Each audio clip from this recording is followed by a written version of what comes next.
সুন্দরবন বিনাশী কর্মকাণ্ড আছে।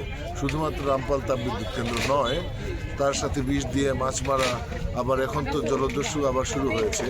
এই সমস্ত বিষয়ে আপনার চলে আসবে এবং তখন রিকমেন্ডেশন থাকবে কি করলে এটা রক্ষা করা যেতে পারে। যেখানে যদি সরকার অন্তর্ভুক্তিমূলকভাবে করে তাহলে স্থানীয় জনগণ যেমন থাকবে, আমরাও থাকবো।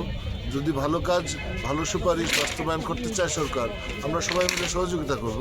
আর যদি সেটা খারাপ হয়, অর্থনৈতিকভাবে যদি এগুলি আমাদের জন্য ক্ষতির কারণ হয়, তাহলে এগুলো বন্ধ করে দিতে হবে।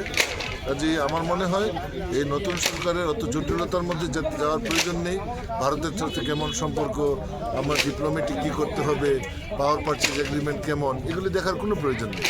তারা স্ট্র্যাটেজিক এনভায়রনমেন্টাল অ্যাসেসমেন্টটা জাতিসংঘের অনুরোধে যেটা করেছিল গত সরকার, সেটাকেই গ্রহণযোগ্যভাবে করলে আমার ধারণা সব সমস্যার সমাধান হয়ে যাবে এবং তখন একটা সাস্টেনেবল ডেভেলপমেন্ট দেখতে পাবে, যেটা সুন্দরবন রক্ষা করে করা হবে। আমরা ভালো থাকার জন্য সুন্দরবনে কি করলে? দেখেন, আমি প্রায়ই বলি ইদানিং যে আমাদের কিছু করতে হবে না, প্রকৃতিকে ভালো রাখার জন্য এটা ধ্বংস করাটা বন্ধ করলেই হবে। সুন্দরবনকে ধ্বংস করার যে কাজগুলি হচ্ছে, সুন্দরবনকে নষ্ট করার যে সমস্ত কাজ হচ্ছে, এগুলি বন্ধ করে দিলে সুন্দরবন নিজে থেকেই ভালো হয়ে যাবে। Nature itself will hill.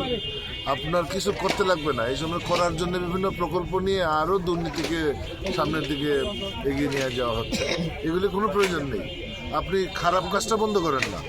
সুন্দরবনের সাথে বা নদীর সাথে বা সুন্দরবনের প্রাণ প্রকৃতির সাথে যে দুর্বৃত্তায়ন এবং দুর্নীতি হচ্ছে, ওইটাকে বন্ধ করেন। এটা বন্ধ করার জন্য আপনাকে আমরা বলছি না যে বিরাট বড় কমিশন করেন, 10 জন লোককে আপনি কনসালটেন্ট রাখেন, এটার প্রয়োজন নেই।